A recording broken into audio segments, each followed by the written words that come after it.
ஆசை, இச்சை, விருப்பம், பேரவா இவை அனைத்தும் மனிதனை வேரோடு சாய்க்க வல்லவை, சக்தி வாய்ந்தவை.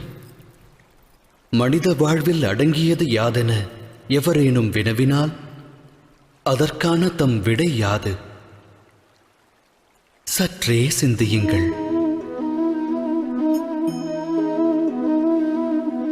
ஆழ்மனதிடம் இவ்வினா எழுப்பினால் அது அட்சர லட்சணமாய் கூறும் ஆசை என்று. ஆசை யாரை விடும்? அது அனைவரின் மனதிலும் வேரை விடும், தம்மிலும் ஊற்றெடுக்கும். 8 திக்கையும் வென்றவர் உண்டு, விண்ணையும் மண்ணையும் ஆண்டவர் உண்டு. ஆனால் ஆசை வென்றவர் அண்டத்தில் இல்லை. ஆசையெனும் மோகத்தை தேடுவதன் மூலம் அனைவரும் அலைவர் அல்லும் பகலும். எனினும் மோகம் என்னும் அக்கூட்டில்தான் ஞானமும் வாசம் செய்கின்றது. அது எவ்வாறு? துளிர்விடும் மானிட ஆசைகளுக்கு பக்குவம் அளிக்க ஞானம் என்னும் ஒளிக்கீற்றானது மானிடனது இதயத்திற்குள் பிரவேசிக்கின்றது. இது மானிட ஆசைகளை எடுத்துரைக்கும் கதையல்ல. இச்சை கொண்ட மனதால் ஒருவர் வாழ்வில் உயர்வு தாழ்வு அடைந்த கதையும் அல்ல. இக்கதையானது இச்சை என்னும் கர்ப்பத்திலிருந்து உதித்தெழுந்த ஞானக் கதை. எனது நாமம் வாசுதேவ கிருஷ்ணன். நான் செல்லவிருக்கும் யாத்திரைக்கு தம்மையும் அழைக்கிறேன். இந்த யாத்திரையில் வாழ்வின் மர்மத்தையும் மனித தர்மத்தையும் அறிவீர்கள். சேற்றுநிலை உதித்தாலும் செந்தாமரையாகும் கர்மம் அறிவீர்கள். இந்த யாத்திரையின் பெயர் மகாபாரதம்.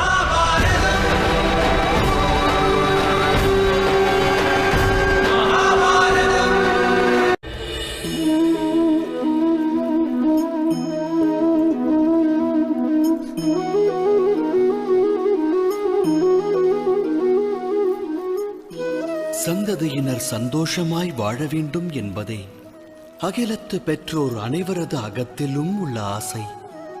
தம்மால் இவ்வுலகில் பிறந்த அவர்கள் அவரவர் கர்ம வினைப்படி எதிர்காலத்தை வரவேற்று எதிர்கொள்கின்றனர். வருங்காலம் நல்முறையில் அமைய வரும் ஒரு காலம் என வேண்டாதாரும் உண்டா? எனினும் சுகம் மற்றும் பாதுகாப்பு இவ்விரண்டும் அகிலத்தாரின் கர்மாவோடு தொடர்புடையதல்லவா?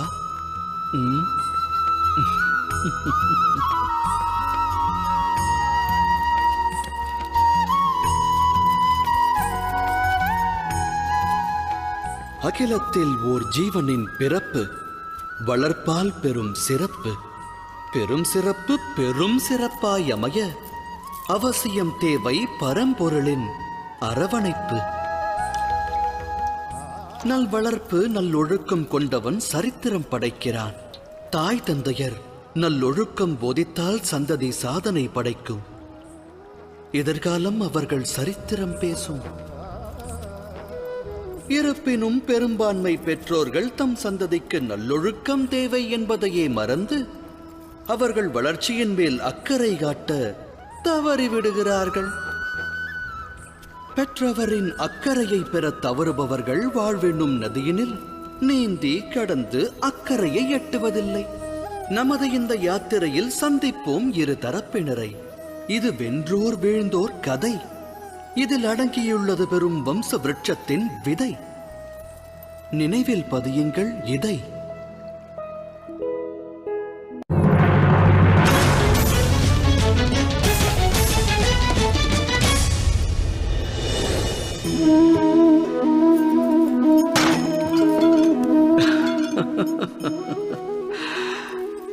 நிகழும் வாழ்வின் நிகழ்வு சிலரின் சிந்தனைகளை இதுபோல் சிதைத்து விடலாம். சிதைந்த சிந்தனை சிலரின் மனதில் வன்மத்தை விதைத்து விடலாம். ஆனால் எதிர்காலம் மனிதனின் சிதைந்த சிந்தனைக்கு வழிவகுக்குமா? நடவாது. ஒருவன் உயர்ந்த ஓர் மலை சிகரத்தின் அடியில் நின்று அதன் உச்சியை அடைய முடியும் என்று நினைப்பதால் மட்டும் அவன் மன எண்ணம் நிறைவேறுமா? இயலாது. முயற்சி வேண்டும். மலையின் சிகரத்தை அடைய முயற்சிக்கையில் தடைகள் உருவாகலாம். உருவாகும் தடைகளை உடைத்தெறிய தன் சக்தியையும் யுக்தியையும் பயன்படுத்தி உச்சியை அடைய வேண்டும். சூழலுக்கேற்ப வாழ பழக வேண்டும். வன்மம் அவன் மனதில் விருட்சமாக எழுந்தால் லட்சியத்தை எட்ட நிச்சயம் முடியாது. இறைவனை மனதில் நிறுத்தி எதையும் தொடங்க வேண்டும். இது அனைவரின் வாழ்விற்குமான அறிவுரை அல்லவா? சத்திய நெறியில் வாழ்வதை விட்டு இருள் பற்றிய வழியில் பற்றுதல் கொண்டால் மனிதனின் வாழ்வு அதன் பிறகு வெற்று புள்ளியாகும். அதோடு முற்றுப்புள்ளியாகும். வாழ்வில் அனுபவம் கற்றுத்தரும் பாடம் இது. அப்படியென்றால் வாழ்வின் பாதை எதுவாக வேண்டும்? அமைதியும் நிம்மதியும் மற்ற இருளான பாதையா, இல்லை ஒளி பொருந்திய இறைவனின் மார்க்கமா?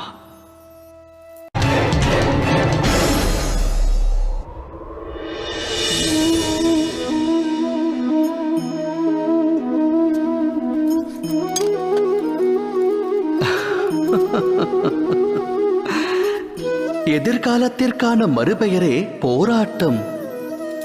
இன்று மனதில் தோன்றும் ஆசை நிறைவேறவில்லை என்றால் இதயம் அது எப்போது கிடைக்கும் என்று போராடும். கனவு என்று நனவாகும் என்று மனம் சதுராடத் துவங்கும்.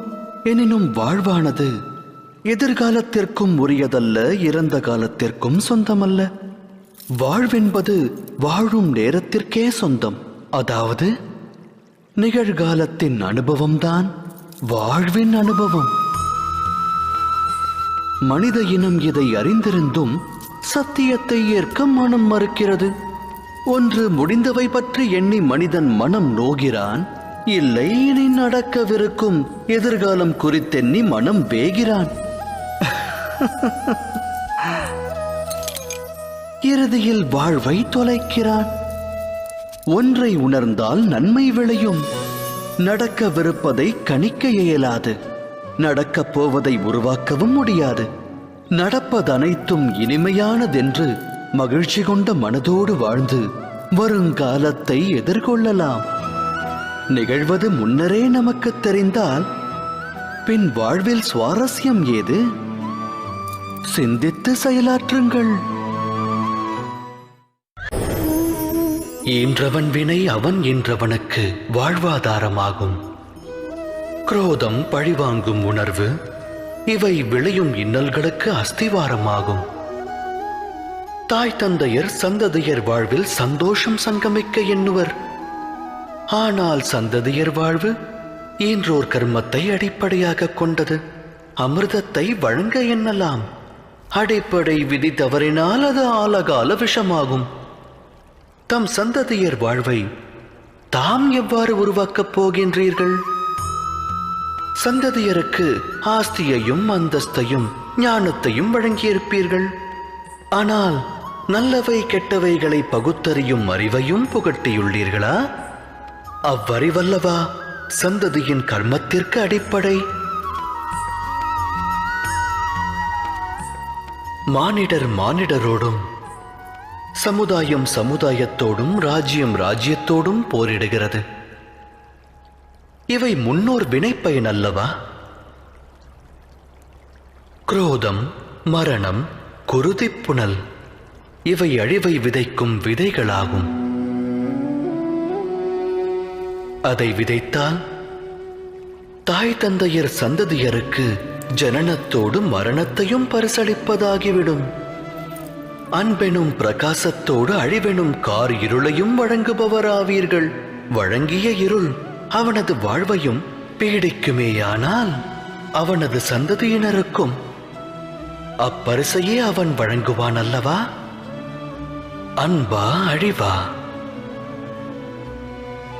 சிந்தித்து செயலாற்றுங்கள்.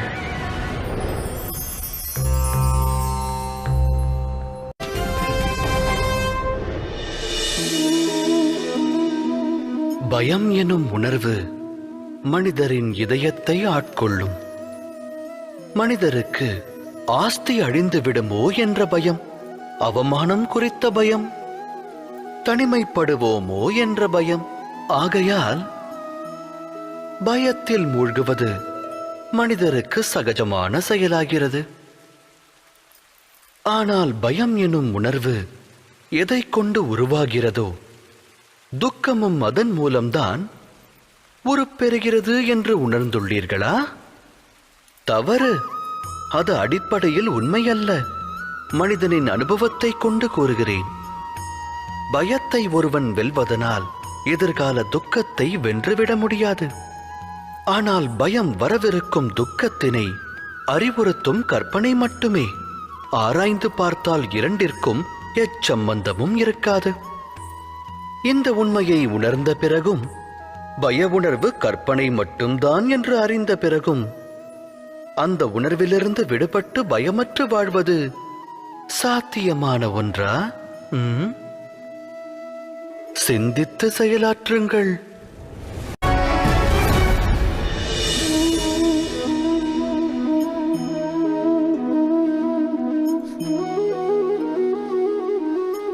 அகிலத்தில் வாழும் மனிதர் அனைவருக்கும் மனக்குறை என்பது அவசியம் உண்டு. ஒருவன் வேகம் இன்றி வருந்துவான், இன்னொருவன் அதை கட்டுப்படுத்த முடியாமல் திணறுவான். செல்வம் இருந்தும் நிம்மதியற்றவரும் உண்டு. சிலருக்கு அச்செல்வம் இல்லையே என நிம்மதி இருக்காது. இது போன்ற உதாரணங்கள் ஏராளம். தாம் அனைத்தையும் பெற்ற மனிதரை இந்த அவனியில் சந்தித்திருக்கின்றீர்களா? குறையோடு வாழும் மானிடர் அந்த ஒரு குறையினை வாழ்வில் மையமாக்கி வாழ்கின்றனர். அக்காரணத்தால் இதயத்தில் துக்கமும் வேதனையும் குடிகொள்ள துவங்குகிறது. அவ்வேதனையே ஜனனத்தினின்று மரணம் வரை நீடிக்கிறது. அவ்விதம் உருவான அந்த குறையானது அம்மானிடருக்கு பழகிய ஒன்றாகும். வேறு சிலர் பற்றியும் கூறத்தான் வேண்டும். உருவான குறையை ஒரு சிலர் தம் சாமர்த்தியம் கொண்டு வெல்கின்றனர். அவர்களுக்கும் ஏனையோருக்கும் என்ன வேறுபாடு? தாம் இது குறித்து சிந்தித்ததுண்டா? இதற்கான விடை மிக எளிது. எவர் குறையினை வென்று காட்டுகிறாரோ, தனது சாமர்த்தியம் கொண்டு அதை வீழ்ச்சியடையச் செய்கிறாரோ, அவர் அதை கடந்த நிலைக்கு செல்கிறார். ஆக குறை ஏற்படுவது விதிப்பயனே. ஆனால் அக்குறையை மதிகொண்டு வெல்லும் மானிடர்தான் மதிக்கப்படுவார்கள். சிந்தித்து செயலாற்றுங்கள்.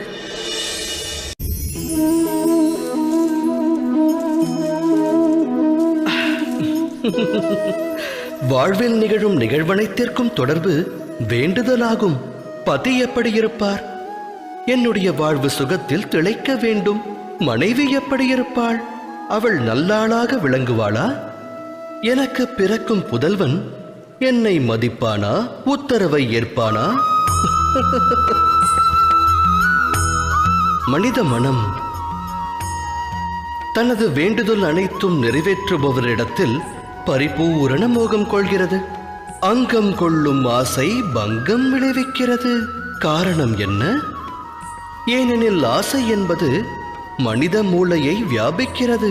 ஒருவரது ஆசையை உற்றவரே அறியாவிடில் மற்றவர் எவ்வாறு அறிவார்? நிறைவேறும் என்று கனவு கண்ட ஆசை நனவாகாமல் போனால் ஆசை கொண்ட மனம் நிராசை அடைகிறது. நிராசையடைந்த அம்மனதில் போராட்டம் பிறக்கிறது. அழிவிற்கான ஆரம்பம் அந்த போராட்டத்திலிருந்து துவங்குகிறது. ஆனால் மனிதர் தம் மனதில் பேராசை என்னும் விதையை விதைக்காமல் அன்பினை விதைத்தால் அகண்ட அகிலமே நன்மையை பெறும். நன்மையை பெறும் அகிலத்தில் நலமோடு மானிடர்கள் வாழ்வார்கள் அல்லவா? விதைப்பது எதுவென்று ஆலோசியுங்கள்.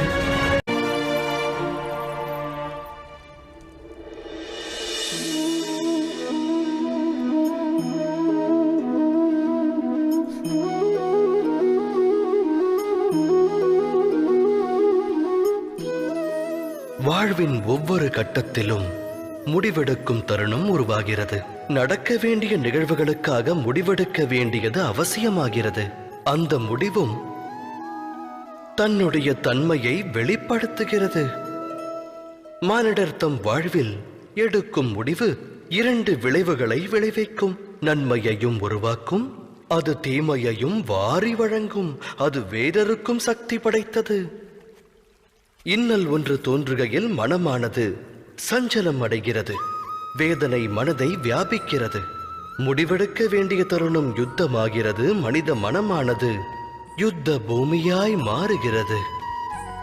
இக்கட்டான சூழலை போக்கும் உபாயத்தை மானிடர் தேடுவதில்லை. மனதினை சாந்தப்படுத்துவதற்கே அவர்கள் முயல்கின்றனர். ஆனால் ஓடிக்கொண்டே உணவருந்த இயலுமா என்ன? இயலாது. யுத்த களமாய் மாறிய மனிதனின் மனதால் சுத்த முடிவை எடுக்க இயலுமா? ஒருவன் தன்னுடைய வருங்கால முடிவை அமைதியான மனதோடு எடுத்தால் வரும் காலம் சிறப்பாகிறது. அதே சமயம் மனதை அமைதியடையச் செய்ய வருங்கால முடிவை ஒருவன் எடுத்தால் அவன் வருங்காலம் புதிராய் மாறி முட்கள் நிறைந்த விருட்சமாகிறது. தாம் எடுக்க உள்ள முடிவு எது?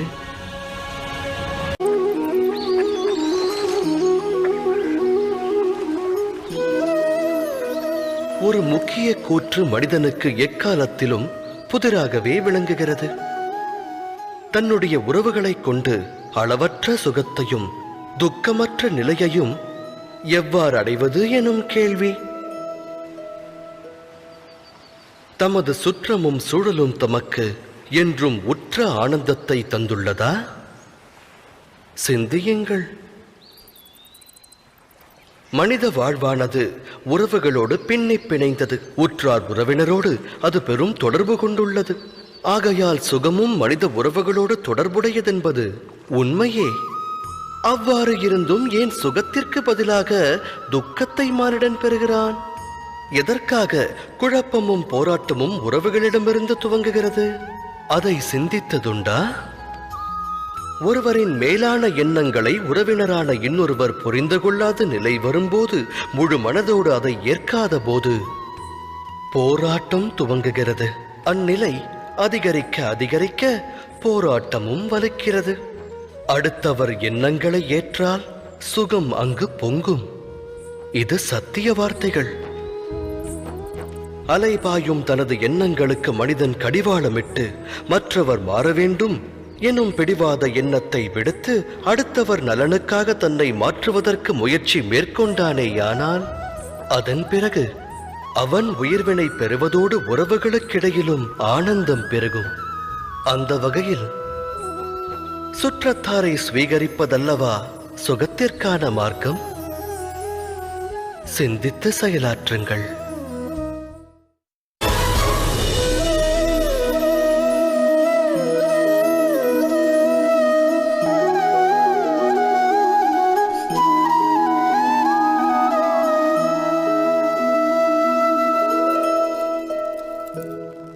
நிகழும் நிகழ்வானது ஒருவருக்கு அநியாயமாக தோன்றினால் அது அம்மனிதரின் மனதை பெருமளவு பாதிக்கும்.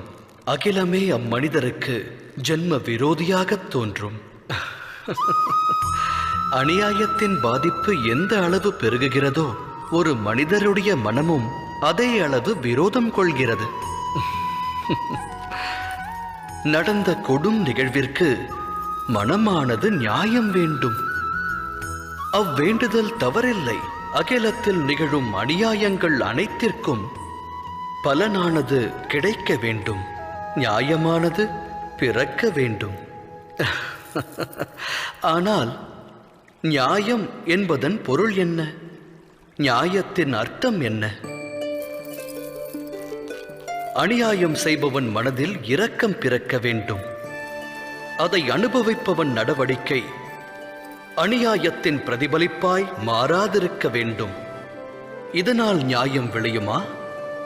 இரக்கத்தை இதயத்தில் இருத்தாதவன் நியாயத்தை விடுத்து பழிவாங்கும் உணர்விற்கு தலை வணங்குகிறான். வினையை கொண்டு வினையை விதைத்து வினையை அறுக்க முனைகிறான். அநீதி என்னும் மார்க்கத்தில் சென்று அநீதி கொண்டே நீதி வழங்கத் துடிக்கிறான். நியாயம் வழங்க புறப்படுபவன் விதிப்பயனால் அநியாயம் இழைக்கத் துவங்குகிறான். அநியாய கடலில் மூழ்குகிறான். நியாயம் பழிவாங்கும் உணர்விற்கிடையே சிறு வித்தியாசமே உள்ளது. அந்த வித்தியாசத்தின் பெயரே தர்மம். உண்மைதானே? சிந்தித்து செயலாற்றுங்கள். இரு மனமொத்து வாழ முயற்சி மேற்கொள்ளும் அக்கணம் அம்மனங்களுக்கிடையில் ஏற்படும் பரஸ்பரம். அப்பரஸ்பரம் பற்றி நாம் ஆராய்ந்தோமேயானால் அதன் அடிப்படை தத்துவம் விளங்கும். மனமானது மற்றோருக்கு வகுத்திருக்கும் ஒரு எல்லையை, விதித்த எல்லையை ஒருவேளை மற்றோர் கடக்க முற்பட்டால் அக்கணமே அவ்விடம் குரோதமானது உருவாகிவிடும். அந்த எல்லையின் பொருள் என்னவென்று தாம் சிந்தித்திருக்கிறீர்களா? ஒரு எல்லையை வகுத்து மற்றோரை நாம் முடிவெடுக்க அனுமதிப்பதில்லை. நம் முடிவை அவர்கள் ஏற்க வேண்டும் என்கிறோம். அதன் அர்த்தம் ஜகத்தில் அடுத்தவருக்கு எவரும் சுதந்திரம் தருவதில்லை. ஒரு மனதின் சுதந்திரத்தை பறித்தால் அவ்விடம் விளைவது என்ன? குரோதம், வேதனை அல்லவா? வகுக்கப்பட்ட எல்லை உடைக்கப்படும் போது வகுத்தவரின் மனமும் குரோதம் கொள்கிறது. நான் கூறுவது உண்மைதானே? ஒருவேளை மற்றொரு சுதந்திரத்திற்கு மரியாதை அளிக்கப்பட்டால் அதன் பிறகு எல்லை என்ற ஒன்றை வகுக்க வேண்டும் என்ற நிலை வராது. அவ்வாறு ஒரு நிலை உருவாக வேண்டுமெனில் மற்றோர் துன்பத்தை அனைவரும் உற்றார் துன்பமாக எண்ண வேண்டும். உதவி செய்யும் பாங்கை கொள்ள வேண்டும். சிந்தித்து செயலாற்றுங்கள்.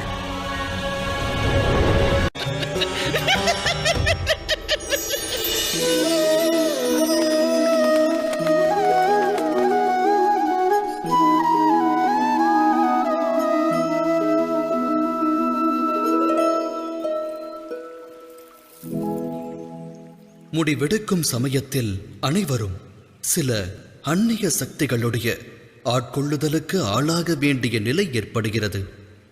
வாழ்வில் இன்று எடுக்கப்படும் முடிவானது வருங்கால விளைவினை நிர்ணயிப்பதாகும். அப்படியென்றால் நம்முடைய வருங்காலம் பிற சக்திகளின் தாக்கத்தால், மற்றவரின் விருப்பத்தால் அமைய வேண்டுமா?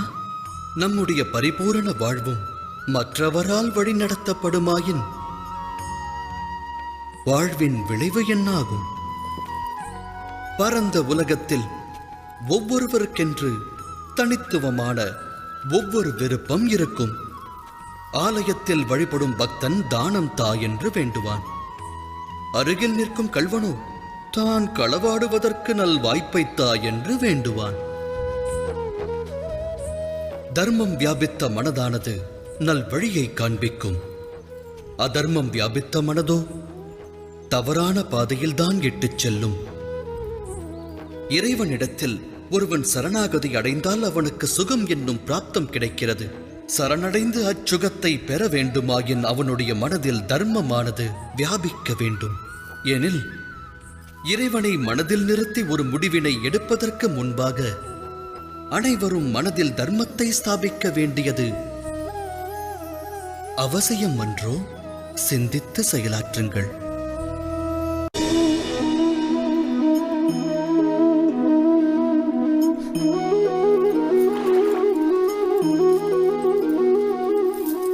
ஈன்றவன் தன் புதல்வர்கள் சுகமாக வாழ வேண்டும் என்றே எண்ணுவான். அவர்களின் எதிர்காலம் நல்முறையில் அமைய வேண்டுவான். அக்காரணத்தினால் தன் சந்ததியினருடைய எதிர்கால வாழ்வினை தானே நிச்சயிக்க வேண்டும் என்று தீர்மானம் கொள்வான். தந்தை எந்த பாதையை கடந்து வந்தானோ, எந்த பாதையில் கரடுமுரடான கற்களை கண்டானோ, தான் விழுந்தெழுந்து நடந்து வந்த மார்க்கம் எதுவோ அந்த மார்க்கத்தில் தான் மகனும் நடக்க வேண்டும் என்று வாரிசை ஈன்ற தந்தை எண்ணுவான். அது தவறல்ல, உத்தம எண்ணமாகும். எனினும் 3 விஷயங்களை குறித்து சிந்திப்பதற்கு அனைவரும் மறந்து விடுகின்றனர். அவை யாவை? முதலாவது, மார்க்கம் என்பது காலத்திற்கேற்ப மாறாதா? அந்த மாற்றத்தினால் மார்க்கத்தில் புது விளைவுகள் ஏற்படாதா? அவ்வாறு இருக்க கடந்து வந்த மார்க்கமானது நிகழ்காலத்திற்கு ஏற்றதாகுமா? இரண்டாவது விஷயம், பெற்றோர்களுக்கு சந்ததியினர் முக்கியமானவர்களா? ஆம், நல்லொழுக்கத்தை அவர்களுக்கு வழங்குவது ஈன்றவரின் கடமை. ஆனால் வாழ்வில் துணை எல்லாம் வல்ல இறைவனே ஆவான். அவ்வாறு இருக்க தந்தைக்கு எவ்வழியில் வெற்றி கிட்டியதோ அதே வழியில் செல்வதால் பிள்ளைக்கும் வாழ்வில் வெற்றியானது கிடைத்து விடுமா? இறைவனே அறிவான். மூன்றாவது விஷயம், தடைகளை கடக்கும் அனுபவம் வாழ்வுக்கு நன்மையை தரும். வாழ்வை நல்வழிப்படுத்த அனுபவ பாடம் அவசியமாகும். எனில் ஈன்றவன் ஒருவன் தன் வாரிசை பிரச்சனை சிக்கல்களிலிருந்து விலக்கி வைப்பது புதல்வனுக்கு செய்யும் நன்மையா இல்லை ஆபத்தை விளைவிப்பதா? சந்ததியரின் எதிர்கால வாழ்விற்கு உதவாமல் அவர்களின் சரித்திர வாழ்விற்கு உதவுவதே நன்மையை பயக்கும். அவ்வகையில் சந்ததியருடைய வாழ்வின் வழியை அமைக்க முற்படாமல் அவர்களுக்கு வாழ்வின் தடைகளை கடக்கும் சக்தியையும் மனோபலத்தையும் வாரி வழங்கினால் அது நல்வழியை காட்டாதா? சிந்தித்து செயலாற்றுங்கள்.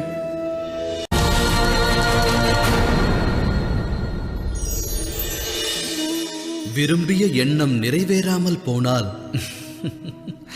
ஒருவன் இதயத்தில் குரோதம் உருவாகும். எவரை விரோதியாக எண்ணுகிறானோ அவரை தண்டிக்க வேண்டும் என்று எண்ணம் கொள்வான். ஆனால் ஒருவரது எண்ணம் நிறைவேறவில்லை என்றால் அதற்கு இன்னொருவர் காரணமாக இருப்பார்களா? ஆசை நிறைவேறாமல் போக நிறைய காரணங்கள் உள்ளன. நியதி மற்றும் விதிப்பயனால் சில முக்கிய ஆசைகள் வாழ்வில் நிறைவேறுவதில்லை. அந்த சமயங்களில் நிறைவேறாமல் போன நமது ஆசைக்கு காரணம் இன்னொருவர் என்று கூறக்கூடாது. தீர ஆராயாமல் ஒருவர் மீது அபாண்டமாக பழி சுமத்துவது நியாயமன்று. அது பழிவாங்குதல். நியாயத்தின் ஆதாரம் இரக்கம், கருணை. பழிவாங்குதலின் அடையாளம் குரோதம், அகங்காரம். அதாவது இதயத்தில் கருணையை வைக்காமல் இன்னொருவரின் தண்டனையை பற்றி யோசிப்பது, இன்னொருவரை தண்டிப்பது அநியாயம் என்பதை உணர வேண்டும்.